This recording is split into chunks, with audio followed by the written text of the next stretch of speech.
Hello दोस्तों, welcome to my YouTube channel MR classes. पिछले lecture में मैंने आपको प्रश्नावली 1.3 का थ्योरी पार्ट कंप्लीट कर दिया था और थ्योरी पार्ट में मैंने आपको बता रखा था कि प्रश्नावली 1.3 से आपका एक क्वेश्चन हमेशा आता है बोर्ड एग्जाम में, तो इस बार भी आपका आएगा। ठीक है, उसमें हमने सारे टाइप का क्वेश्चन डिस्कस किया था कि इस टाइप का क्वेश्चन आपका एग्जाम में पूछता है। ठीक है, तो आप लेक्चर देख लेना एक बार। ठीक है, डिस्क्रिप्शन में आपको मैं वीडियो में डाल दूंगा। ठीक है ना, तो अब मैं आपको प्रश्नावली 1.3 का प्रश्न नंबर 1 से स्टार्ट करता हूँ, न्यूमेरिकल पार्ट इसका।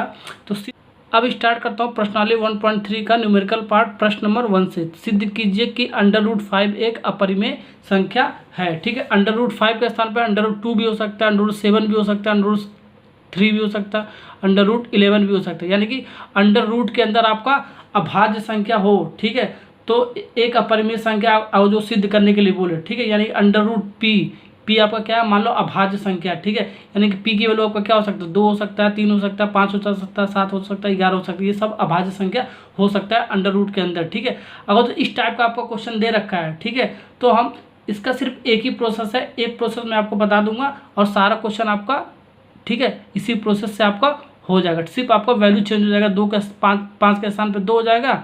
ठीक है, अगर √7 पूछेगा, सिद्ध कीजिए कि √7 एक अपरिमेय संख्या है। ठीक है, तो 5 के लिए मैं आपको सॉल्व करके बता दे रहा हूँ। तो जहाँ जहाँ आपका 5 वैल्यू होगा वहाँ वहाँ 7 रख देना और वर्ड में जो मैं लिखूँगा वो वर्ड आपका सेम प्रोसेस से आपको लिखना पड़ेगा। ठीक है ना, तो चलो स्टार्ट करते हैं। इसका हल कैसे करते हैं, माना, ठीक है, सबसे पहले मैं √5 अपरिमेय संख्या है, अपरिमेय संख्या हमें प्रूव करना है, तो हम इसका उल्टा मान लेंगे। ठीक है, माना √5 एक परिमेय संख्या। ठीक है, हम इसका उल्टा मान लिए, ये परिमेय संख्या बोल रहा सिद्ध करने के लिए, लेकिन हम इसका उल्टा मान लिया कि माना √5 एक परिमेय संख्या है।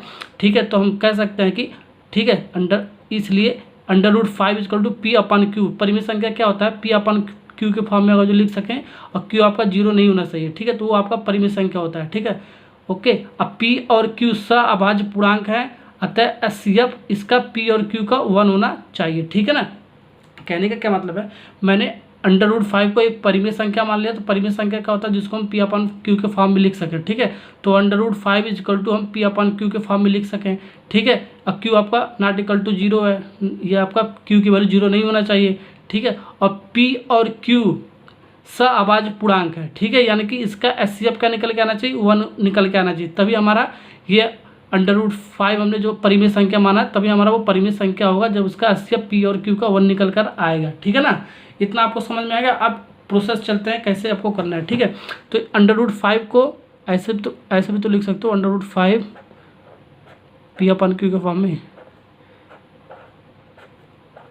अब इसका तिरछा गुणा कर दो। ठीक है, √5 गुणे q, ठीक है, 1 गुणे p। ठीक है, इसको ऐसे भी लिख सकते हैं हम, p गुणे 1 बराबर √5 गुणे 1, बात एक ही है। ठीक है, अब दोनों पक्षों का वर्ग कर दो। ठीक है, सेम प्रोसेस आपका सारे क्वेश्चन में ऐसे ही करना है आपको, दोनों पक्षों में वर्ग करने पर। ठीक है, तो दोनों पक्षों में वर्ग करोगे तो क्या हो जाएगा आपका, ये तो आपका p का गुणा 1 में करोगे तो आपका p होगा। ठीक है ना, तो p गुणे 1 का स्क्वायर, ठीक है, = √5 इंटू q का ये पूरे का स्क्वायर। ठीक है, p गुणे 1 यानी कि p हो जाएगा आपका, यानी p² हो जाएगा आपका ये। ठीक है, = √5 इंटू q²। इसको सॉल्व करोगे तो क्या आ जाएगा आपका, √5 का स्क्वायर क्या हो जाएगा आपका, 5 हो जाता है आपका। ठीक है ना, ये q², यानी कि p² = 5q²। ठीक है ना, ये आपका इक्वेशन नंबर 1 आपको मान लेना है यहाँ पर। ठीक है, ओके। अब इसको ऐसे भी तो लिख सकते हो, देखो, p² डिवाइड बाई 5q², 5 को हमने इधर ला दिया डिवाइड में। ठीक है ना, तो अब देखो, अब एक स्टेटमेंट लिखना पड़ेगा। ठीक है ना, यहाँ पर लिख देता हूँ मैं, जगह नहीं बचा है, आप इसके नीचे लिखना, ठीक है ना। एक स्टेटमेंट आपको लिखना पड़ेगा, ठीक है। देखो कैसे लिखना है मैं आपको बता देता हूँ। ओके, चूँकि पी स्क्वायर 5 से विभाजित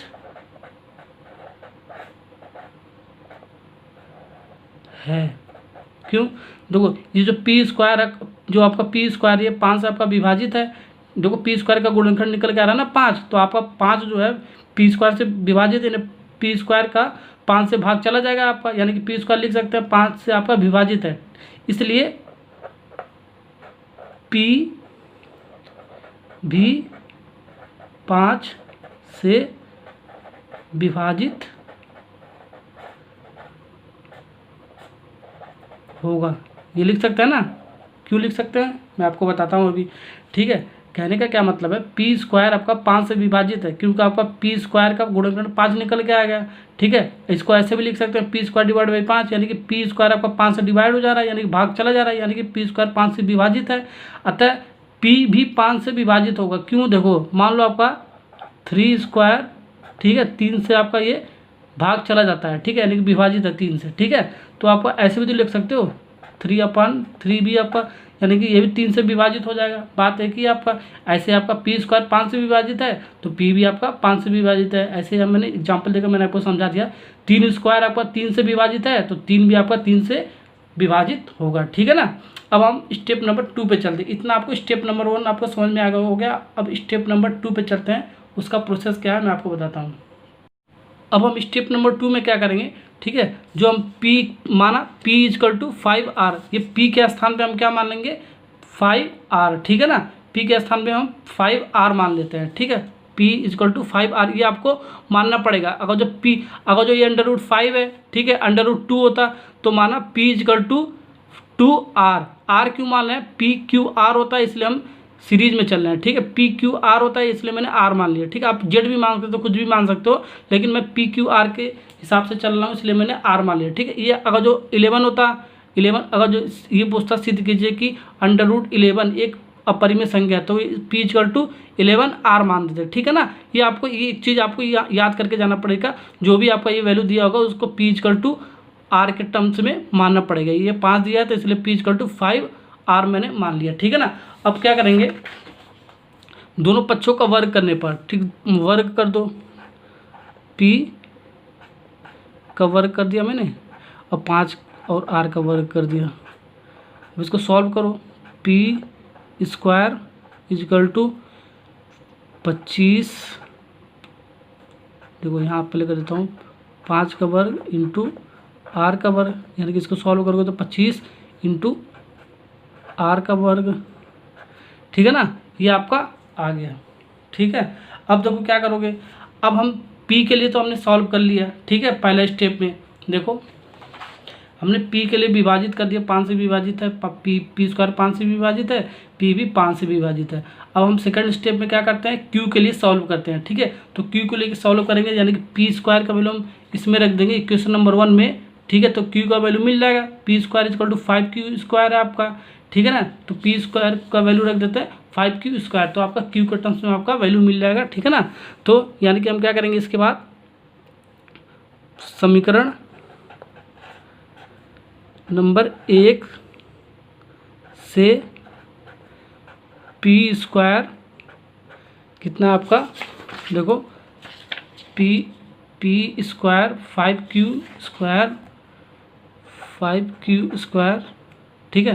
यानी कि समीकरण नंबर 1 से P स्क्वायर का मान 5Q² रखने पर, ठीक है। आप ऐसे भी लिख सकते हो, समीकरण 1 से P स्क्वायर का मान रखने पर, ऐसे भी लिख सकते हो, ठीक है ना। तो हम लिख देते हैं इसमें, ठीक है। तो P स्क्वायर का मान क्या है 5Q², तो 5Q² है ना, ये 5Q², ठीक है ना, = ये आपका क्या होगा 25 इंटू R², ये आपका 5 से 25 कट जाएगा, 5 25, ठीक है। यानी कि Q² = क्या निकल गया 5R²। ये क्वेश्चन नंबर 2 हो गया आपका, ठीक है ना। ओके, क्वेश्चन नंबर 2 हो गया, ठीक है। अभी क्वेश्चन नंबर 2 आपका मिल गया। अब क्या करेंगे, क्यू स्क्वायर जो आपका 5 का गुणनखंड है, ठीक है, गुणनखंड है, तो आपका क्यू स्क्वायर होगा 5 से विभाजित हो जाएगा आपका। तो ऐसे लिख दो पहले, क्यू स्क्वायर डिवाइड बाई 5, ऐसे भी तो लिख सकते हो ना आप, आर स्क्वायर, यानी कि अतः आप कैसे लिखोगे, एक स्टेटमेंट लिखना पड़ेगा जैसे क्वेश्चन नंबर 5 के लिए हमने लिखा था, चूँकि क्यू स्क्वायर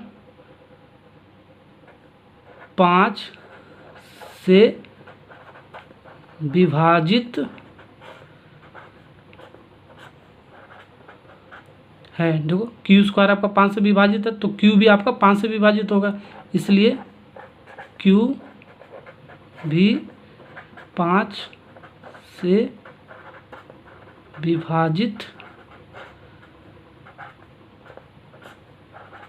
होगा, ठीक है। ये दो, अब हमारा स्टेप नंबर 2 भी कंप्लीट हो गया, ठीक है। स्टेप नंबर 1 में हमने क्या किया, पी के लिए सॉल्व किया हमने, ठीक है। देखो स्टेप नंबर 1 में हमने क्या किया था, ठीक है, जो भी आपका ये वैल्यू था, ठीक है, उसको हम पी अपन क्यू के फॉर्म में मान लिया था, ठीक है, उसको वर्क कर दिया था। फिर उसके लिए हमने क्या किया था, पी के लिए सॉल्व कर दिया था, यानी कि P square equal to 5 Q square आ गया था, ठीक है। और फिर हमने दिखा दिया था पी स्क्वायर 5 से विभाजित है, अब पी भी आपका 5 से विभाजित होगा, ठीक है। अब सेकंड स्टेप में हमने क्या किया, ठीक है, अब माना पी आपका जो आपका ये अंडर रूट 5 है, तो 5 हमने मान लिया यहाँ पर इक्वल टू आर के, ठीक है, जो भी आपका वैल्यू देगा वहाँ हम मान लेंगे, ठीक है।